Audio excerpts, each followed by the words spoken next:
Aliás, quem pode falar com conhecimento extremo de causa sobre a Anvisa é o Dr. Gonzalo Vecina Neto, que é sanitarista e é um dos fundadores da Anvisa e que está com a gente de novo para conversar com o ouvinte da Rádio Bandeirantes. Doutor Vecina, prazer tê-lo aqui com a gente. Bom dia. Bom dia, Agostinho. Prazer estar aqui com você no programa do Datena, com os nossos ouvintes, espectadores aí da Rádio Band. Muito obrigado. Bom, a gente pode falar com o senhor todo dia, que vai ter sempre um assunto novo. Às vezes isso é bom, às vezes nem tanto, né? Então a gente pode começar pelo lado positivo, que são as vacinas que estão chegando, a decisão da Anvisa de abreviar ainda mais o processo de aprovação, por exemplo, no caso da Sputnik V. Não vai ser necessário que a terceira fase, seja cumprida aqui em território brasileiro, lógico, em função da necessidade urgente de vacina. Esse é o lado bom. Mas eu queria, para a gente já tirar da frente essa história, começar com o que não é nada bom, que é essa tentativa, me parece que tola, meio sem sentido, do líder do governo na Câmara, Ricardo Barros, de afrontar a Anvisa, dizendo que ia enquadrar a Anvisa. É uma coisa que não constrói nada, ainda mais nessa fase crítica que nós vivemos. Eu queria saber do senhor, doutor Vecina, como é que o senhor encarou, o que lhe pareceu tudo isso, hein? O Ricardo Barros, ele deve ter um trauma de infância não confessado ainda. Eu acho que ele vai vir a público e confessar esse trauma de infância, porque essa já é a segunda vez que ele tenta enquadrar a Anvisa. Quando ele era ministro da Saúde, no tempo do Temer, faltou um determinado remédio para tratar uma doença grave, a imunoglucerase. E ele queria importar um remédio vagabundo, naquele tempo era um remédio vagabundo da China, que era mais barato. E a Anvisa não permitiu que ele importasse esse remédio, que não tinha registro no Brasil. E ele fez o diabo para enquadrar a Anvisa. Na época, o presidente da Anvisa é o Jarbas Barbosa, que agora está lá na Organização Pan-Americana da Saúde. Pois bem, ele foi enquadrado. Acho que ele está querendo devolver agora com essa história da vacina da Sputnik. A Sputnik, fabricada por um laboratório famoso no mundo, é um laboratório militar que produz armas biológicas na Rússia, chamado Gamaleya. Esse laboratório fez essa vacina. Aparentemente, essa vacina é boa, mas ela não divulga os dados. E eu acho que o Ricardo Barros acha que nós temos um Putin aqui no Brasil chamado Bolsonaro. E lá a Gamaleya foi para frente porque o Putin quis que ela fosse para frente. E aqui ele está querendo achar um Putin. E está querendo colocar a agência de joelhos. Agora, a agência é responsável por garantir a segurança e a eficácia, a qualidade dos produtos que nós todos consumimos. Nós dependemos da Anvisa. Se a Anvisa ficar de joelhos, quem ficará de joelhos é a sociedade brasileira, que não terá mais garantia de que os produtos que ela consome, medicamentos, alimentos, equipamentos técnicos na prestação de serviço, não são fiscalizados por um órgão que é independente da política, um órgão técnico, como a Anvisa demonstrou que era, é e continuará a ser, se a sociedade brasileira protegê-la dos interesses idiotas desse sujeito no Congresso. Doutor Vecina, é lógico que é grave, né? A gente está falando do líder do governo, né? Não é pouca coisa. É o homem que fala em nome do governo, né? Nada menos do que isso. Agora, como o senhor falou, o deputado Ricardo Barros, ele não é de hoje que ele se permite falar sobre assuntos que ele não domina.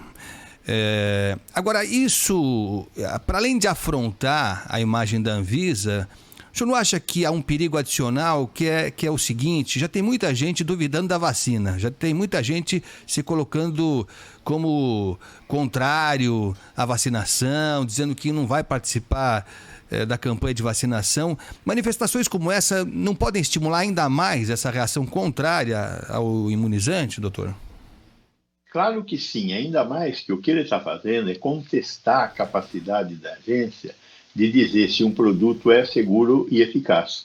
Quer dizer, a agência já determinou os que são seguros e eficazes. Ela mudou o conceito, agora não precisa fazer o estudo de fase 3 no Brasil, não precisa. Por que precisava? Porque é importante para o Brasil conhecer a população brasileira, que tem um mix de raças importantes, e além disso, para que o Brasil aprenda a fazer estudos de fase 3, porque nós vamos ter que fazer estudos de fase 3 se nós quisermos entrar nesse mundo diferente, que é o mundo da biotecnologia. Então, é importante fazer estudo de fase 3. Ela retirou isso, fez bem em retirar. Vamos dar uma chance aí para a Gamaleia, vamos dar uma chance para a vacina da Índia.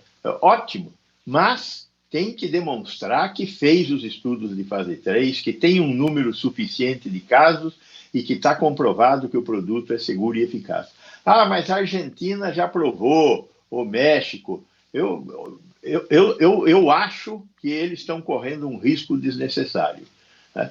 Eles não deveriam ter aprovado sem que os dados estivessem completos, e os dados não estão completos. O que o Lancet publicou agora, recentemente, foi uma parte dos estudos de fase 3. O que a Coronavac e o que a AstraZeneca apresentaram, o que, inclusive, a Janssen, que está correndo atrás agora do registro no Brasil, apresentaram, são dados muito mais completos que os dados apresentados pelos russos. Aqui o que nós temos é o interesse menor de uma fábrica chamada União Química, que está comprando políticos para tentar asfaltar a sua chegada em uma área em que ela nunca trabalhou, que é a área da biotecnologia.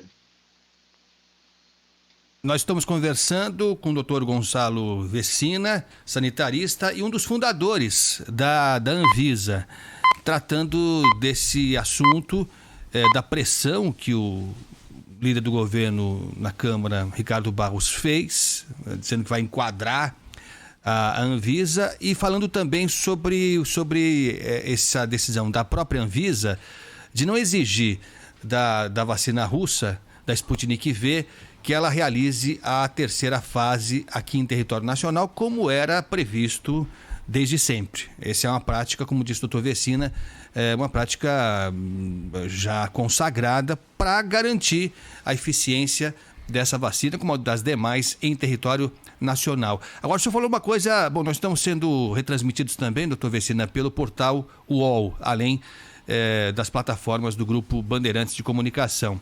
O senhor falou algo bem importante, bem grave, essa acusação contra a União Química, que é o laboratório representante aqui da Sputnik V aqui no Brasil. Eu queria que o senhor falasse um pouco mais sobre isso, que dados que o senhor tem sobre isso. Quem é o representante da União Química responsável por essa movimentação? É um ex-deputado federal. Esse ex-deputado federal, ele se intitula responsável pelas ações internacionais da União Química. E é ele que está movimentando o Centrão lá no Congresso, porque ele já fez parte do Centrão, esse ex-deputado federal. E é ele que está correndo atrás dos líderes, das pessoas, para conseguir colocar a União Química nesse clube. E, repito, a União Química tem todo o direito de fazer parte desse grupo, mas ela tem que dar os passos necessários para que isso aconteça. Ela tem que demonstrar que tem capacidade de produção de um produto que seja seguro e eficaz. Se ela fizer isso, merece estar no primeiro time, não tenho nada contra. Agora, fazer isso no berro, como ela está fazendo, fazer isso buscando acordos com os deputados do Centrão, isso eu acho que está errado. E eu acho que a indústria brasileira, a indústria farmacêutica brasileira, tem que cobrar isso da União Química, porque o que ela está fazendo é desestruturar um mercado que está funcionando muito bem no Brasil. Doutor Vecina, a gente está acompanhando alguns assuntos que eram completamente desconhecidos de todos nós, leigos, né? Falar de vacina, falar de estudo, falar de primeira fase, segunda fase, terceira fase de estudo. Isso era para os cientistas, né? Sempre foi. Para nós, leigos, não. Óbvio que as coisas mudaram e o interesse cresceu muito em todas essas etapas. Como é que funciona isso? O Gamaleia, que tem uma história, apesar de muita gente criticar que esse estudo da vacina Sputnik V foi feito sem divulgação, com muitas etapas ainda a serem explicadas melhor, mas como é que um laboratório da Rússia identifica e escolhe como seu representante aqui um ex-deputado, como o senhor citou, que, lógico, faz surgir suspeitas sobre qual é a conduta, qual é o interesse. Como é que um laboratório da Rússia escolhe um cidadão desses aqui no Brasil, doutor Vecina? Bom, ele não escolheu, o laboratório Gamaleya não escolheu a pessoa aqui no Brasil, ela escolheu a União Química, ela escolheu o laboratório. O laboratório União Química que tem como empregado este senhor, número um. Número dois, o laboratório Gamaleya não deve estar sabendo o que está acontecendo aqui, porque quem está fazendo o negócio pelo Gamaleya é o fundo russo independente lá, do senhor Kirill Dmitriev. Esse senhor Kirill Dmitriev, este sim, é a cabeça de ponta do governo russo, tentando vender coisas pelo mundo. E é o Kirill Dmitriev que encontrou a União Química, e a partir desse encontro com a União Química, essa coisa toda começou a andar. Qual é o interesse do senhor Kirill Dmitriev? Vender. Vender o quê? Qualquer coisa. O que tiver ao alcance da mão dele, ele quer vender, seja bom ou seja ruim. Não dá para falar isso do Gamaleya. Gamaleya é um laboratório, é um centro de pesquisa. Agora, o fundo russo, independente, dirigido pelo senhor Kirill Dmitriev, este não tem nada a ver com vacina, tem a ver com grana. Nós estamos conversando com o Dr. Gonzalo Vecina, sanitarista e um dos fundadores da Anvisa. Só para deixar claro, até estava procurando aqui para não falar bobagem, doutor Vecina, o político a que o senhor se refere do Centrão é Rogério Rosso, né, do PSD. Esse que o senhor diz que tem outros interesses. Não queria nominá-lo, mas você o nominou. Para a gente dar nome aos bois, né, que é sempre importante. Aliás, o senhor Rogério Rosso vai ter todo espaço aqui, se achar adequado, para responder a isso que está sendo dito pelo doutor Vecina. Agora, no meio disso tudo, a gente tem que se preocupar com essa decisão da Anvisa de abrir mão da terceira fase aqui no território nacional. Isso implica em um risco de alguma ordem, doutor Vecina? Se não houver mais nenhuma submissão, não tem nenhum problema. O que a Anvisa fez, você não precisa fazer aqui, mas você precisa fazer o estudo completo. Então, você tem que ter um estudo que tenha um tamanho de amostra, um tamanho de pessoas pesquisadas adequado, e você tem que informar quem tomou placebo, quem tomou o medicamento, quem do grupo placebo teve a doença, quem do grupo que tomou o medicamento teve a doença, quais foram os sintomas, quais foram os efeitos colaterais, caso a caso. O dado bruto tem que ser entregue inteirinho para a agência, não pode fazer resumo. Tivemos tantos casos em tantos casos. Não, tem que ser apresentado o dado bruto, para a agência ter confiança de que aquele dado foi um dado que foi de fato produzido durante uma pesquisa clínica independente e bem dirigida. E a agência tendo a condição de exigir isso, que ela manteve essa exigência, o produto certamente será seguro e eficaz. Não há porquê o Instituto Gamaleya negar isso. Agora, o Fundo Russo de Participações aí não entende nada disso, entende de dinheiro. Agora, eles não vão ter condição de dizer o que eles fizeram como fase 3. Por isso tem que ser cobrado do Instituto Gamaleya. E esses dados não foram fornecidos ainda, porque o que se falava lá no início, bem no início da pandemia, quando já surgiam as primeiras vacinas, já se tinha as apostas da Oxford, da Sinovac, enfim, todas as demais. Quando surgiu a informação da Rússia, o que se falava era isso: olha, não temos nada até agora, nada. A gente está ainda nesse ponto, não há dados suficientes para que... Diga. Caminhamos. Eles publicaram na revista inglesa, uma boa revista, a Lancet, dados referentes a uma fase 3 com 20 mil pacientes, porém a amostra inicial deles é de 40 mil pacientes. Falta apresentar os dados referentes aos outros 20 mil pacientes. E abrir o que aconteceu com o grupo placebo e o grupo que recebeu a vacina desse final do estudo de fase 3. Desculpa. Então, essa é a coisa que eles estão nos devendo. Andou. Quando se começou a falar da vacina russa, o que nós tínhamos eram os estudos de fase 1 e 2 que foram feitos com 72 pacientes. É ridículo. Agora tem um começo de fase 3. Agora precisa complementar a fase 3. Essas coisas com a vacina russa foram muito nebulosas, né? E os russos aceitaram tomar essa vacina, por ordem do Putin, lá, o novo czar da Rússia. Agora, aqui no Brasil ainda não temos um czar. Temos um capitão, mas um czar não. Bom, a Argentina também está vacinando com a Sputnik e alguns outros países que aprovaram esse imunizante. Olha, a Argentina, o México, a Nicarágua, a Bolívia, a Venezuela. Não tem nenhum país do primeiro mundo ou que tenha um sistema de vigilância sanitária mais parrudo vacinando com essa vacina. Nenhum. Sim.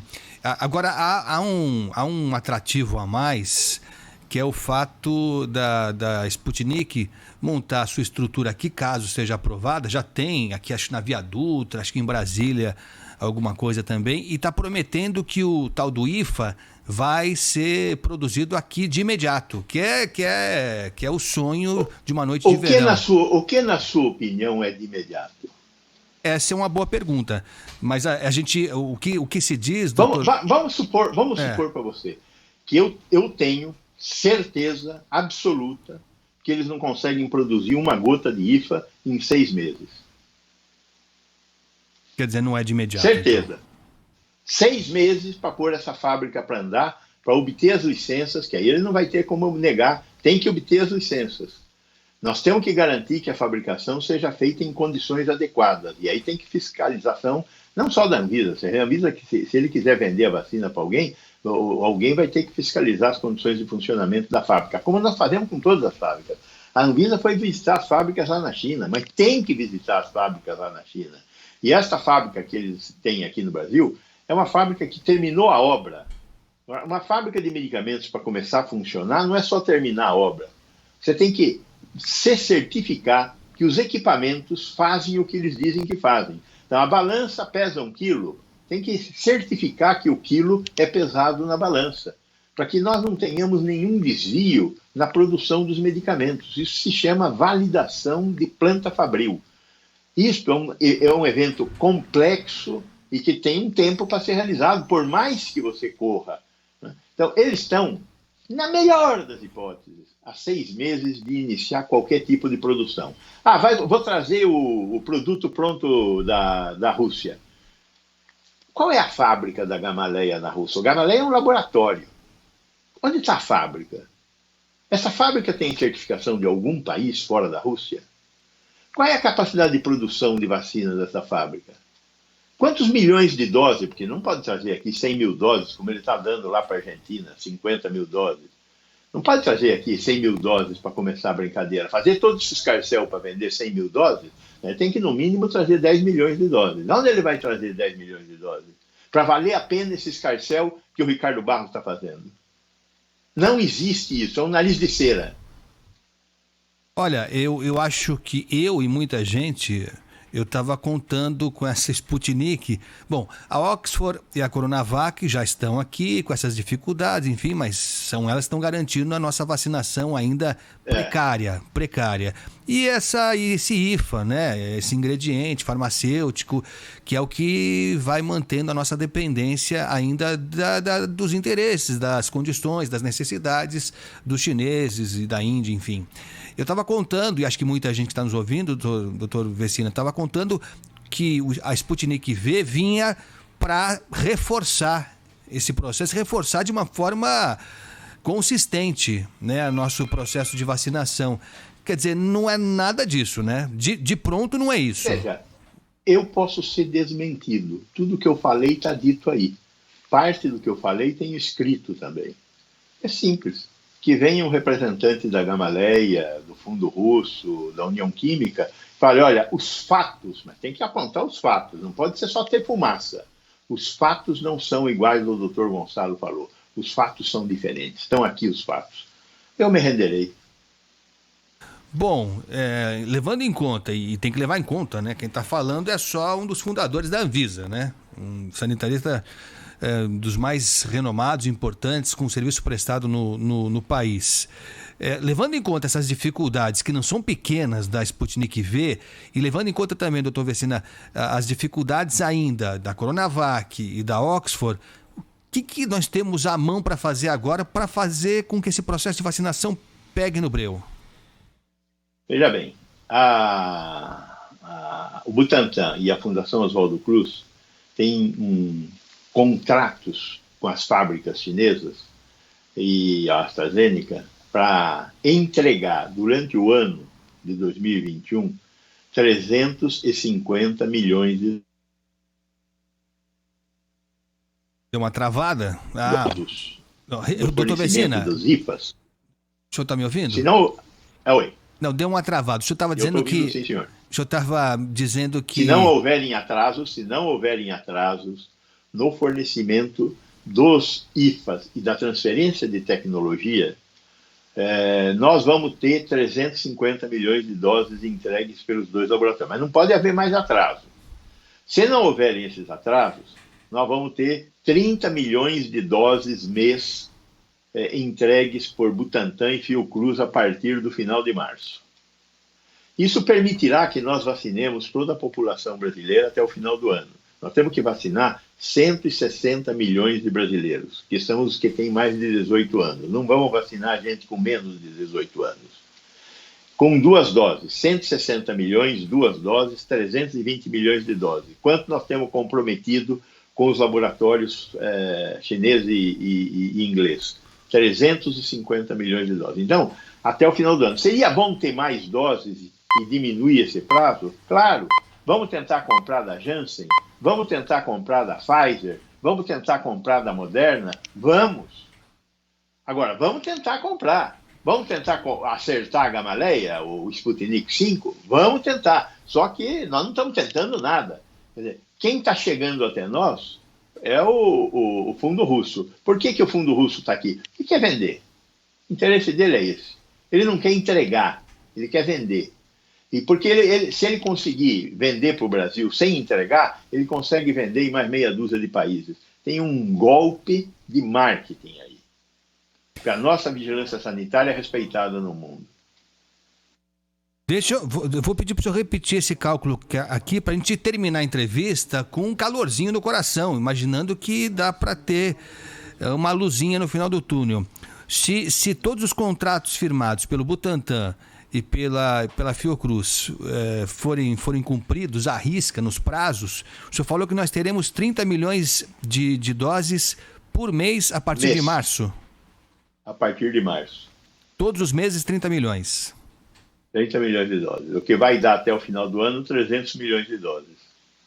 Ou seja, a gente conseguiria vacinar a população toda. Quase toda a população que tem que ser vacinada. Sim, sim. Bom, o duro agora é combinar com os russos, né? Porque eles têm que... Não os russos da Gamaleya, mas combinar com o pessoal da China e tal, para eles entregarem, cumprirem a risca, o que também não dá para cravar, né? Não dá para cravar por causa das ernestadas que a gente vive cometendo por aí. Se não cometer nenhuma ernestada nesse negócio do 5G, por exemplo, não vai ter por que travar, né? Então, tudo é meio interligado. A gente só tem que estar atento para essas interligações. O ministro Ernesto Araújo, que aparentemente está prestigiado, né? Mas a gente já viu também, está prestigiado até a hora que não está mais, né? Mas se não atrapalhar, já ajuda bastante, né, doutor Vecina? Esse é o ponto. Então tá bom. Doutor Gonzalo Vecina Neto, sanitarista, um dos fundadores da Anvisa, foi um prazer. É muito bom falar com o senhor. O senhor é um cientista e a gente tem que ouvir pessoas que entendem, mas que falem fácil. E o senhor tem essa capacidade também. Muito obrigado pela atenção com a Bandeirantes mais uma vez. Muito obrigado, é um prazer falar com vocês e tuas ordens, nossos espectadores aí, ouvintes. Muito obrigado.